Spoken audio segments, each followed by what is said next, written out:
Good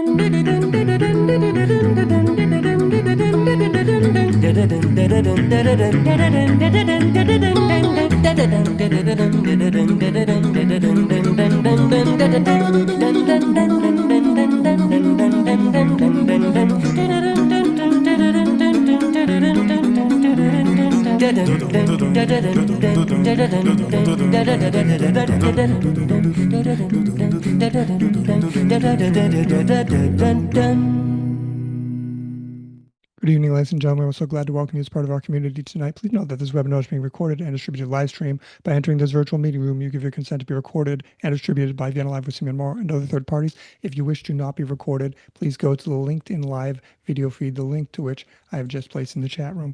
Tonight, our featured guest is composer Anthony Wilson, whose new album, Une Idée, will be the subject of tonight's conversation.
Welcome, Anthony.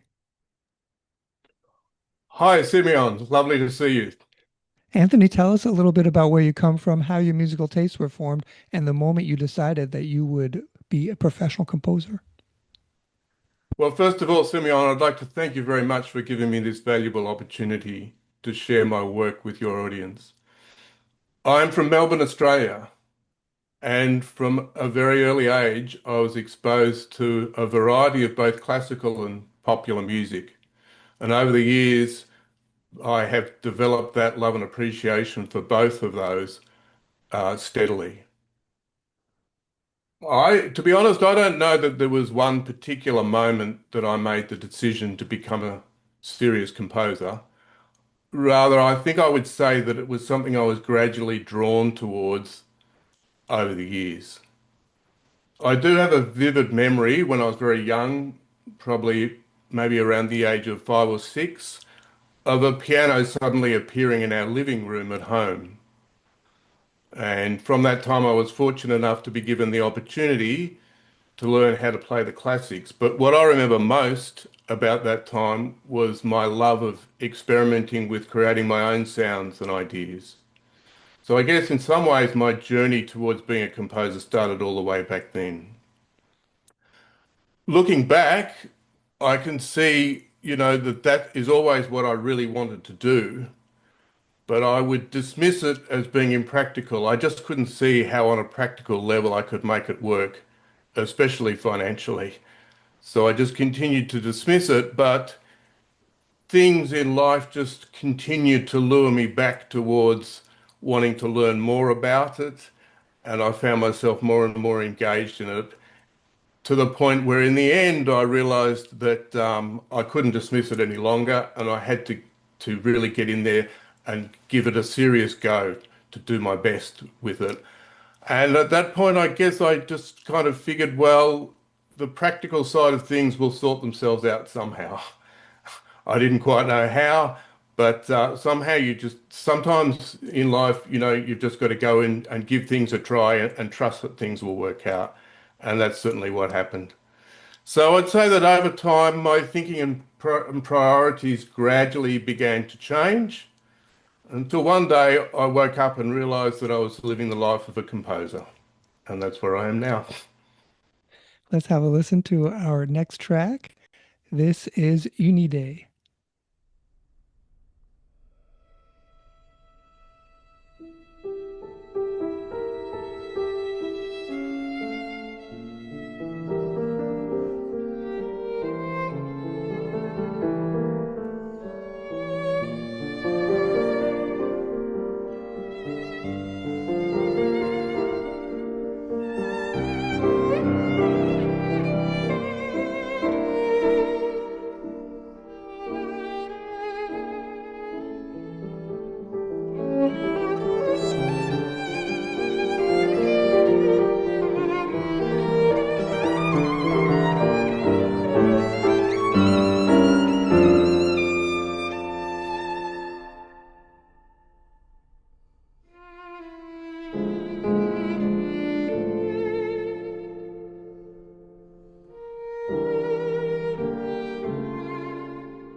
Lovely. Tell us, what's the story behind this new album, Une Idée? And I see there's some applause there. Lovely. So the story behind Une Idée, the album, is quite different from Une Idée, the piece of music. Une Idée, the album, is a collection of four pieces which vary a lot in style, mood, and the language that is used to create them. They vary from pieces which are fairly conventional in their treatment of tonality, rhythm, and form, to pieces which are much more adventurous in those areas. In many ways, the album represents a deliberate attempt on my part to diversify and experiment with a variety of different compositional techniques. Unede, the piece of music, explores the process involved in creating an original idea. And for a long time, I've been fascinated with this process, in particular when it comes to how it works when writing music. And the piece traces the idea from its early, very formative stages through to its full and mature development. In my experience, every artist experiences the journey of creating a new piece of art differently. But I would say more than that, the journey for every piece of art that is created is also a different one. And in many ways, the artist that's creating the piece of art is tapping into the journey required that will best extract the meaning of the piece of music or art that they're trying to create. Okay, let's have a listen to our next track. This is a sonic journey.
What fun. How did you pick the musicians to perform this music on this album? What do you look for in a musician? So it was actually Palmer Recordings who chose the musicians to perform on the album, but they always make sure that I'm happy with the selection that they make. I've always found that Palmer choose performers of a very high quality. In terms of what I look for in a musician who's going to play my music, I would first of all point out, I guess, that there's a big difference when a performer is preparing to play a piece of music that is an established part of the classical repertoire, as opposed to or compared to a performer who's going to perform a newly composed piece of music that has not been played before. So, for example, if a performer is preparing to play a Beethoven sonata, there are countless examples of great pianists who have already recorded this music, and there are also countless examples of articles written by experts that will explain how to establish the technique required to play a Beethoven sonata effectively, and the stylistic requirements, and so on. But none of that is there if a performer is going to play a brand new piece of music that has never been played before.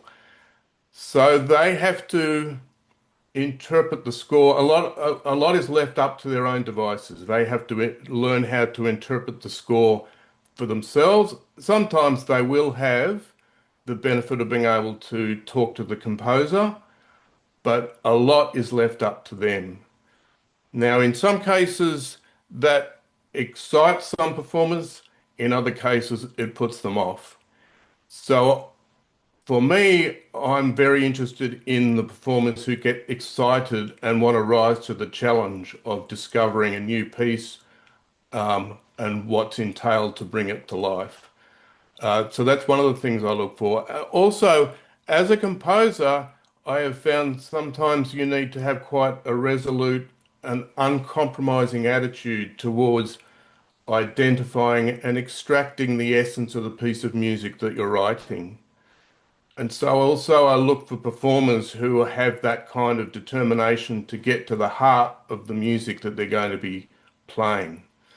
That's, you know, hopefully they have a good technique and they're able to play expressively as well. But on top of that, they need to bring that kind of dedication and willingness to get to the heart of the piece of music. I would like to, just before finishing this point, take the opportunity to offer my sincere thanks to the performers on this album, Yoko Hagino, who was the pianist, and Gabriela Diaz, the violinist, for their wonderful interpretation of my works.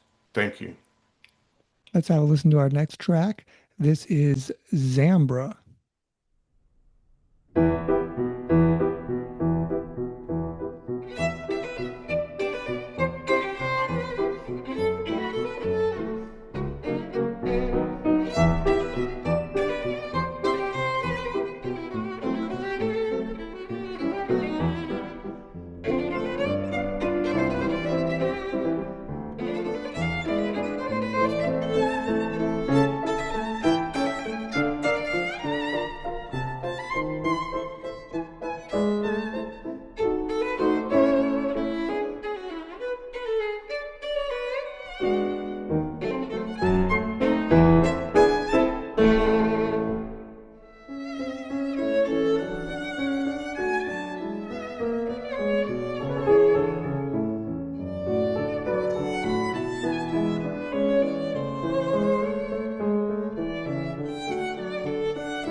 This brings us to the philosophical part of the conversation.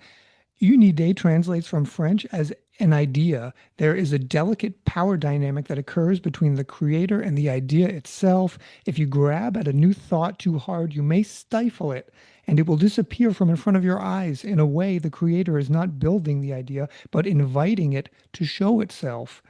As the creator becomes more familiar with the intricate details of the idea, it can be coaxed into revealing its true essence and beauty. Often, an idea emerges tentatively, like a gentle light flickering on the horizon or a distant star just appearing in the night sky.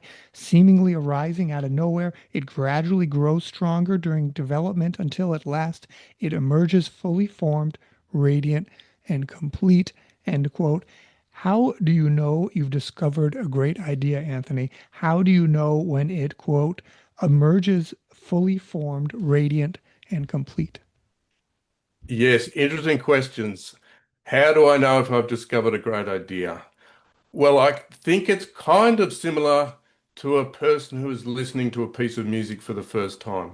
How do they tell if they like it or not? Usually they will like it if it resonates with them in some way, perhaps intellectually or emotionally or spiritually, or perhaps it just captures their imagination in some way. Perhaps the ultimate listening experience is when it resonates with them on all of those levels. I guess the main difference, however, between the listener's experience and the composer's experience is that new ideas rarely emerge initially as fully formed ideas. They usually need to be worked on before reaching their final and complete form. So I think the tricky question is actually how do you tell if an idea has value when it is in its early stages of development? I try to follow my instincts, but it's not always easy to do, and sometimes I get it wrong. But I find visual imagery helps with a lot of these things, and I liken it to looking at a beautiful picture that is out of focus. You're trying to see beyond the fact that it's out of focus to see if you can see something that is of interest and meaningful and is going to resonate in some way. And if you decide that there is, then that then gives you the motivation to work on it, to produce it into that state where it's fully formed, radiant and complete. That process of forming it in that way, I also have visual imagery that I often use. I liken it to the process of refining, of discovering a precious stone which is covered in dirt and other rubbish. And the job then of the composer or the artist is to remove all of that extraneous material so all you're left with is the precious stone. But you have to be very careful because it's very easy when you're in that process of removing all of that extra material that you accidentally remove some of the stone as well. So something you have to be quite meticulous about and have a way of constantly checking how you're going. But I just find that those kind of visual images help and guide me as to whether I'm on the right track or not. Okay, let's have a listen to our final track. This is another excerpt from Une Idée.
Are there any questions? Would anyone like to jump in and say anything or ask any questions? Oh, Dr. Davis would. Hi, Dr. Davis. There you go. I think I'm unmuted now.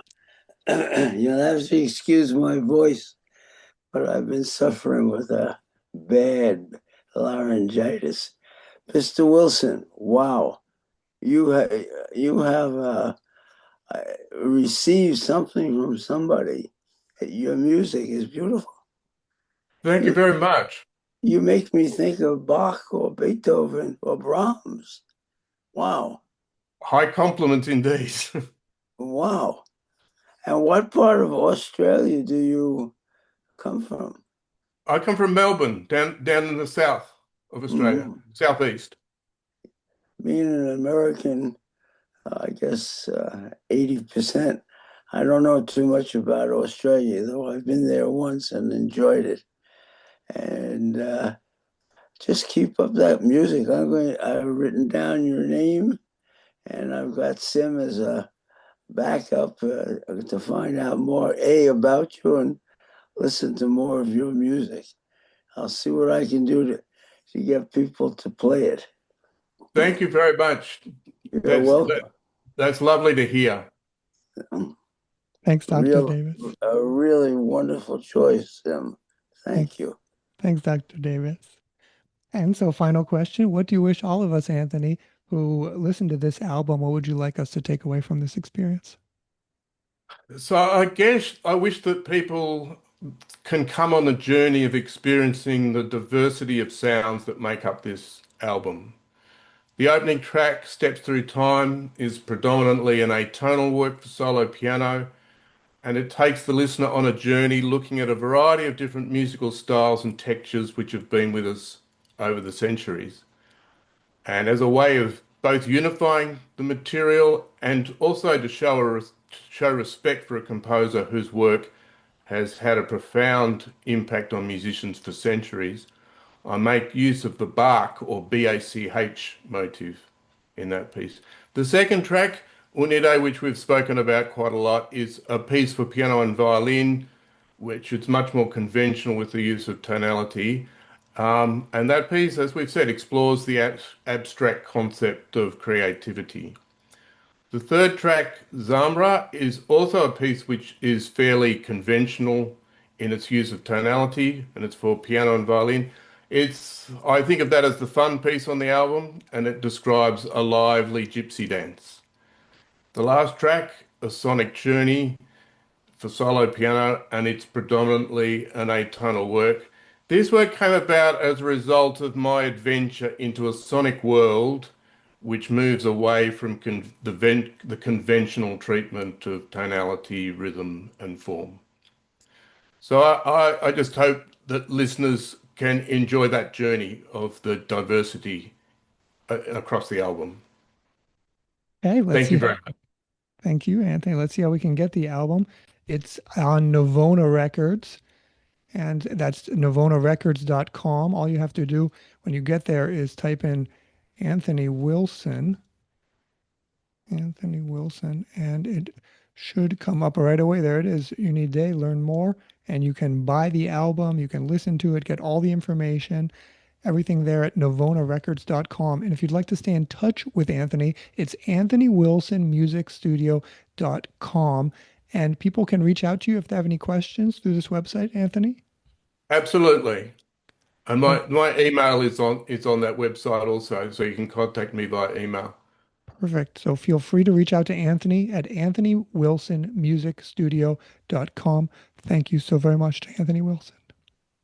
And thank you very much for your help in getting this, my work out there to your audience, Simeon. I really appreciate it. My privilege. Thank you. And before we go, I'd like to bring your attention to simeonmorrow.com, where you can find all information about upcoming shows. And while you're at it, please do consider becoming a sponsor by clicking on Become a Sponsor for $5 a month. For $5 a month, you will receive one Vienna Live Celebrates 5 Years mug. For $10 a month, you will receive one Vienna Live Celebrates 5 Years mug and one Vienna Live City tote bag. There is no minimum sponsorship if you click on one-time payment custom.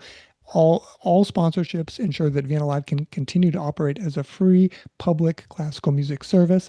And coming up next week, Next Wednesday on Vienna Live, we have Nicole Yvette Say Yes. Say Yes is a fully realized jazz statement, personal and purposeful in equal measure. On her debut outing, remarkable vocalist composer Nicole Yvette embodies a story-filled lifetime of departures and arrival from her journey from the dark night of the soul to the dawn of the self. Her producer, three-time Grammy winner Sarah Garex, says, like a diamond shaped through years of essential work, Nicole Yvette emerges fully formed and luminous with no excess and no apology. Let's discover the soul of jazz. That's again Nicole Yvette Say Yes next Wednesday, and all information about upcoming shows is available at simeonmoore.com. Once again, thank you so very much to Anthony Wilson. Thanks very much to Vienna Live's corporate sponsors, including Parma Recordings and Vienna Live's individual sponsors. Your sponsorships allow Vienna Live to continue to operate as a free public music service. Thanks very much to my cousin Mike, a marketer from Layer App. If you're an architect or an engineer, they have a really cool tool you should check out. And of course, most of all, thanks to you, our participants, who make it all worthwhile. From Washington, D.C. and Melbourne, Australia, goodbye, and see you next Wednesday.